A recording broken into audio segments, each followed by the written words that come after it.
Hindi lang si Dale De Leon ang Pinoy na nagkaroon ng big break sa Cannes Film Festival noong 2022. Na-intro rin sa prestiyosong red carpet para sa pelikulang Plan 75 ng Japan ang isang bagong aktres. Siya si Stefanie Arianne, isang Japino o Japanese-Filipino na laking Pilipinas na ngayon nag-aartista na sa Japan.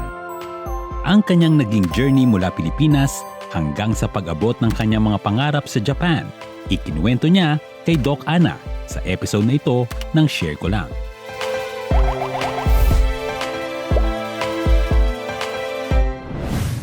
Hello mga kapuso! Ako si Dr. Ana Tuazon, ang inyong kakwentuhan na psychologist sa Share Ko Lang. Makakausap natin ngayon si Stefanie Arianne, isang Japino na gumagawa ng sarili niyang pangalan sa Japan bilang isang mahusay na aktres. Hello Stephanie and welcome to Share Ko Lang! Hello po! Thank you po sa pag-invite sa akin dito. It's interesting kasi you are also half Japanese. So, yung mga taong hindi masyadong familiar, baka inisip nila, uy, mas madali yan kasi half Japanese siya. Ang gusto kong itanong sa iyo, Steph, totoo ba yun? Diba? How was it? Well, nung being half Japanese po, it's mahirap din kasi meron din parang double standards din dito sa Japan. Kasi kahit half Japanese ako, parang yung ibang tao, hindi pa rin, they don't treat me na as like a Japanese. So, syempre, kahit gusto ko i-try na talagang maging Japanese in a way, parang kahit 10 years na ako dito, foreigner pa rin yung tingin nila sa akin. Pero ako din naman po, nagtatry din po ako na mag-aral ng language nila kasi nung una po, hindi po ako masyado nagkaroon ng chance to study po talaga the language kasi yung work environment po lahat English. Gusto ko talaga na maging magaling sa Japanese para wala na silang masabi na na kahit half Japanese, hindi ka naman marunong maghapon. So, nahirapan din naman po na lalo na sa mga castings, ganyan. Kasi parang kahit half Japanese po ko, hindi naman ako mukhang Japanese. So, nahirapan din sila sa mga casting, ganyan po. So, nung nagsistart din po ako dito, parang ang tawag nila sa akin is exotic look. Even if meron kang Japanese blood, marami pa ring adjustments. And then may mga cultural expectations din sila na parang, teka, bakit ganon? But yung itsura mo does not conform to what they think a Japanese looks like. Madaldal ako sa set. So, syempre, kasi lumaki din naman po ako sa Pilipinas. So, alam mo yun, yung kapag sa Pilipinas, ganyan, chika-chika, madaldal, ganyan-ganyan. Pero po kasi sa Japan, mas mas parang reserved din. Pero sa Japan talaga parang i-earn mo yung business ng maraming layers. Pero feeling ko rin naman po parang na-appreciate din naman ng mga co-stars ko din yun. Kasi, syempre, parang kinakausap ko lang sila na parang normal lang sila na tao, ganyan. Kasi most of the time po, di ba, na sikat sila. So, yung mga ibang tao, parang whenever they talk to them na parang they're walking on eggshells, ganyan yung parang sobrang chosen yung mga sinasabi nila, ganyan. So, parang breath of fresh air ako, maybe, sa set, hopefully. Now, sabi mo nga kanina, hindi ka naman actually dun lumaki. Actually, you spent many years here sa Pilipinas, which also I think makes your experience much more interesting. Kasi hindi naman yung parang doon ka talaga. How was it? Paano mo nga ihambing? Hindi po ako nakapag-acting. Pero ang first ever commercial ko po is dyan sa Philippines. So, yun lang po talaga yung na-try ko. Tapos dati din, kasali ako sa parang fans club dati. So, parang nung sumali po ako sa fans club, lagi kaming nasa set, ganyan. So, ayun po, nung sumali na nga po ako ng fans club, parang na-ignite talaga yung flame na parang, like, I really wanna do this, ganyan-ganyan. Pero, nung nasa Philippines po ako, parang, I don't know, parang na-discourage ako kasi nung nasa Philippines ako, parang I felt like I wasn't conventionally attractive, like for the actor scene. And also like yung at that time din po, my family was not like they weren't like as supportive as they are now, kasi gusto nila laging focus sa studies lang, ganyan. Which now, naintindihan ko na naman, and mas thankful din po ako na hinayaan niya muna akong, ma-enjoy yung childhood ko, tapos focus on studies, ganyan. And ayun po, tapos nung lumipat na po talaga ako dito sa Japan, parang meron po talagang yung inner child ko po talaga, siya talaga yung nagpo-push sa akin na okay lang yan, try na lang natin, parang ganon, like parang what are we gonna lose, ganyan. So lumipat na po ako sa Tokyo, dun na po ako nag-try mag-join ng different like agencies, ganyan. So nurse po ako dun sa commercial, ganyan. Tapos nagtatagalog pa nga ako dun sa commercial, so represent. Tapos, ayun po, after po noon, madaming nag-extra job po ko, ganyan. So, never ko po talaga na-experience yung talagang magtrabaho sa Philippines. Hopefully po, in the future po, matry ko. Parang dahil sa pandemic, medyo mahirap. So, how was it? Sa pandemic nga po, walang casting or whatever, ganyan. So, nung may dumating, nagulat ako, ganyan. Akala ko nga parang yung pangalan nung una, parang akala ko parang doctor whatever, ganyan. Pero nung na-receive ko po yung script, nagulat din po ako kasi minsanan lang po talaga ako makakuha ng script na ang daming sasabihin, tsaka may meaning yung character ko. So, natuwa naman po ako. So, ayun, talagang nag-hope po talaga ako na makuha ko siya. Ayun. So, happy naman, and nakuha ko siya. Until now, very happy and very thankful. So actually, parang napaka-serendipitous, no? Yung pagdating ng script for Plan 75. And sabi mo nga, more than just like, oh, there's a movie. Sabi mo nga, uy, may role na meaningful. And medyo substantial. And tama ba, di ba? Parang kind of representing Filipinos din, di ba? Nung nagsa-start din po ako mag-acting or whatever dito sa Japan, parang yung first ever like acting role ko on a TV,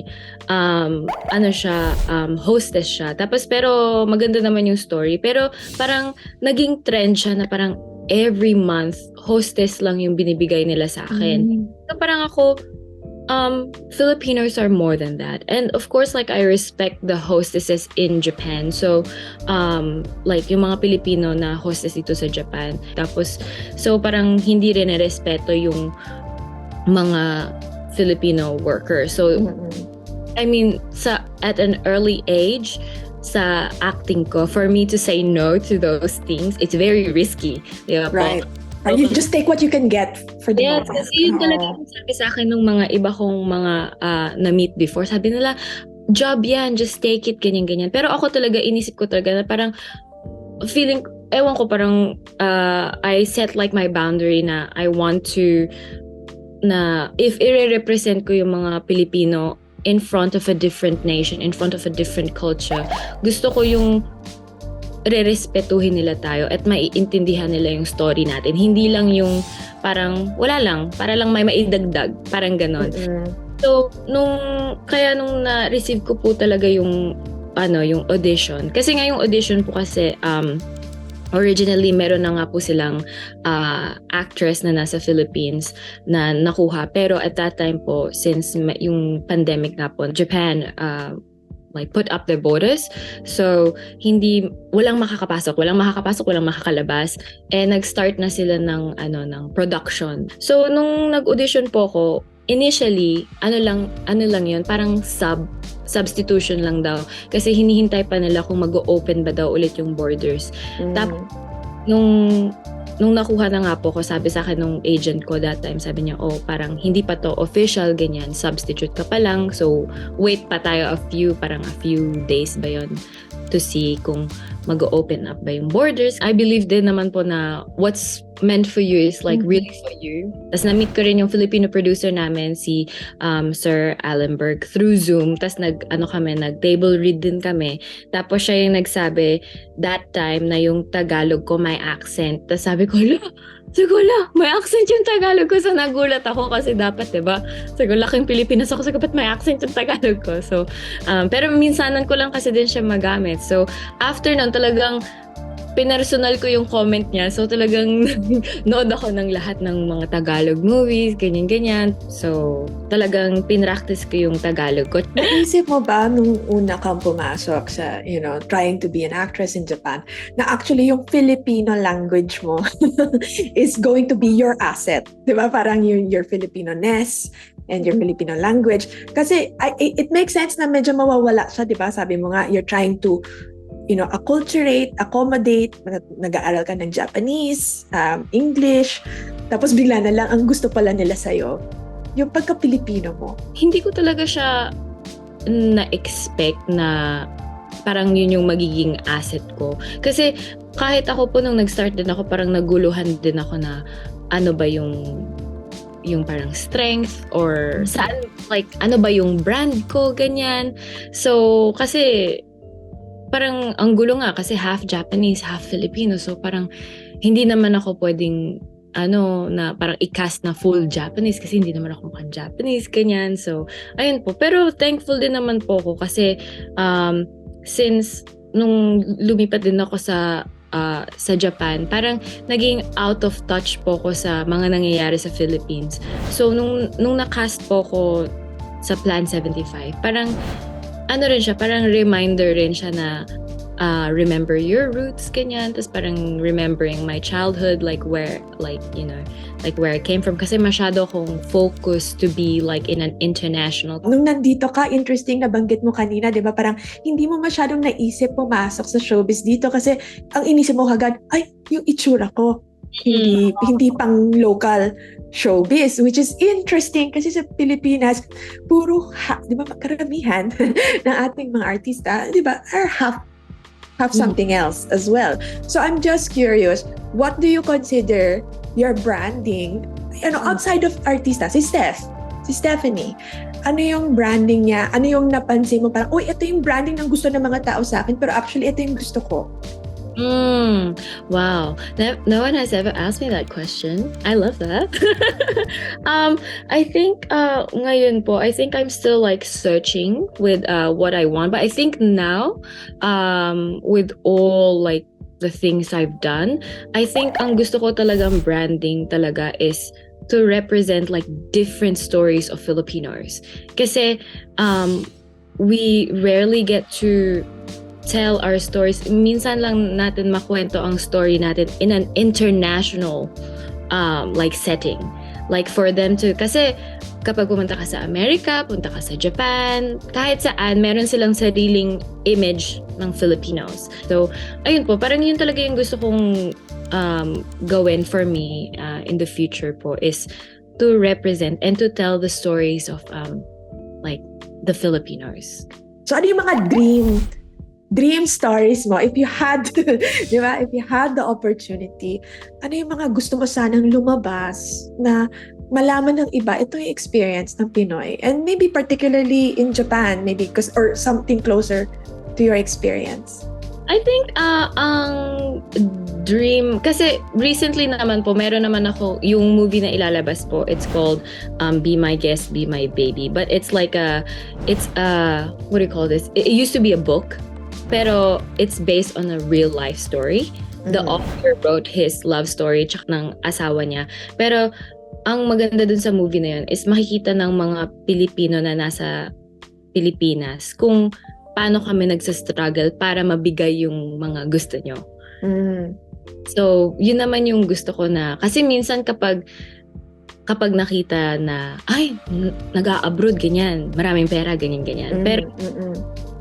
Pero ang hindi nakikita is yung struggles, yung mga bills namin kung gaano kadaming zero. So, yun lang yung parang minsan hindi naiintindihan din. So, lalo na yung mga OFW na minsan na hindi na sila nagtitake ng day off para lang kukunin nila yung mga extra shifts, ganyan, kasi inaalala nila yung family nila, ganyan. So, parang ma-appreciate lalo yung mga OFW, tsaka yung stigmatism din na kapag nag-work ka sa gabi, ganyan. So madami kasing judgmental na tao na kapag nag-work sa gabi, ganyan-ganyan na, madami silang salita-salita. Pero dun sa movie na yun, ipapakita din na they're more than that. Yung mga babae, mga lalo na sa mga para sa mga Japanese na tao. And recently, Mike nag-comment na nanood ng movie namin na sabi niya, when she was growing up, yung nanay niya nagtatrabaho sa gabi na parang hiyang-hiya siya as a daughter. Pero nung napanood niya yung movie namin, naiyak siya kasi doon niya na-realize na, wow, grabe pala yung sinakripisyo ni mama para sa amin. So, yun yung mga things na gusto kong mapakita. Tsaka hindi lang yun. Tsaka feeling ko, love story in general. Kung paano magmahal ang Pilipino. Kung paano tayo ka-loyal na kapag alam ko naman merong mga iba dyan. Diba? Pero most of the time, we're a very like loving na society. So, pero ang pinaka gusto ko rin talaga na mapakita sa buong mundo. Ito talaga wish ko. Maybe in the future, pag naging producer ako, whatever. Gusto ko i-feature yung mga history natin. Sabi mo nga yung sa Japan. Actually, one time nung bumisita ako sa Japan, I got into trouble kasi hindi pala dapat maingay. Or madaldal. And then daldal kami ng daldal sa train.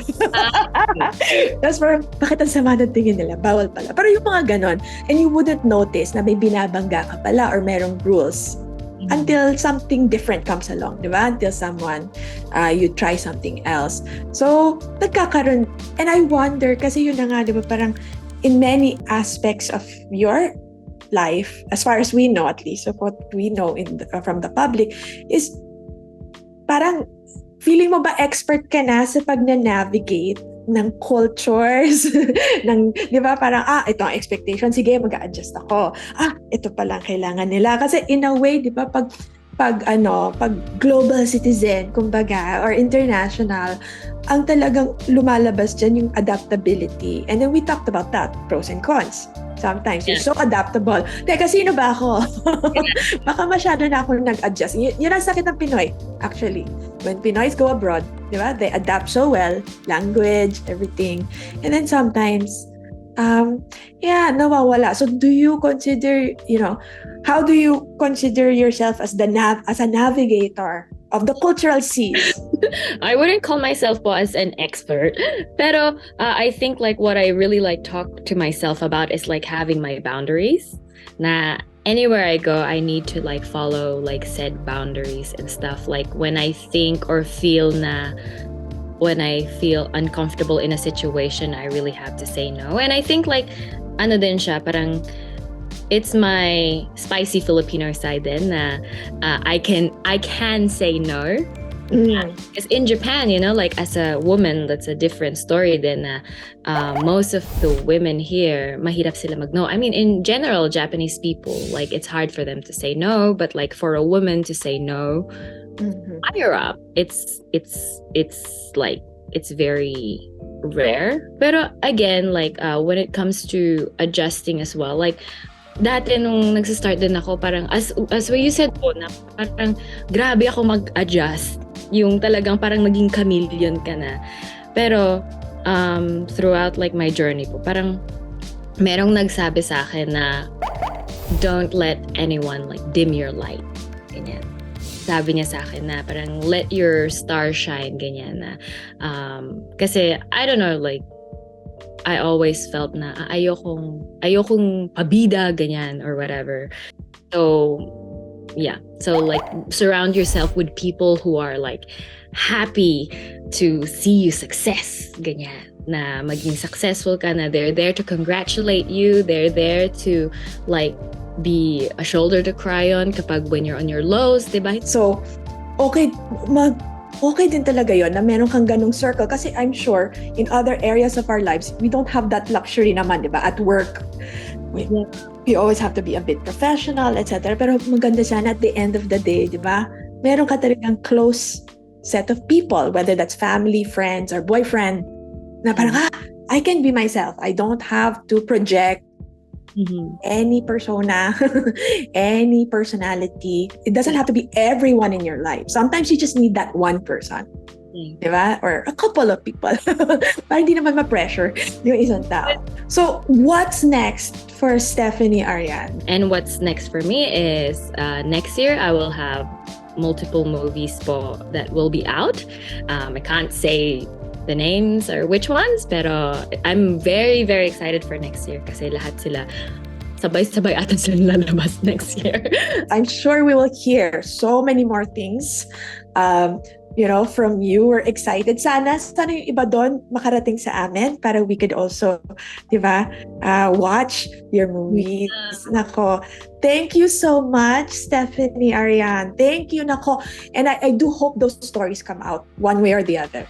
Whatever medium, TV, film, international, or maybe perhaps later on, you can bring some of those stories to us here. Maraming salamat po talaga having me here. I really, really appreciate it na naisip niyo ako to have in your amazing program. So, thank you po talaga. Maraming salamat. Kung may gusto kayong pag-usapan, mag-iwan lang ng comment below or email us at sharekolang@gmanews.tv. We're also streaming on Spotify, Apple Podcasts, and Google Podcasts. Thanks for tuning in.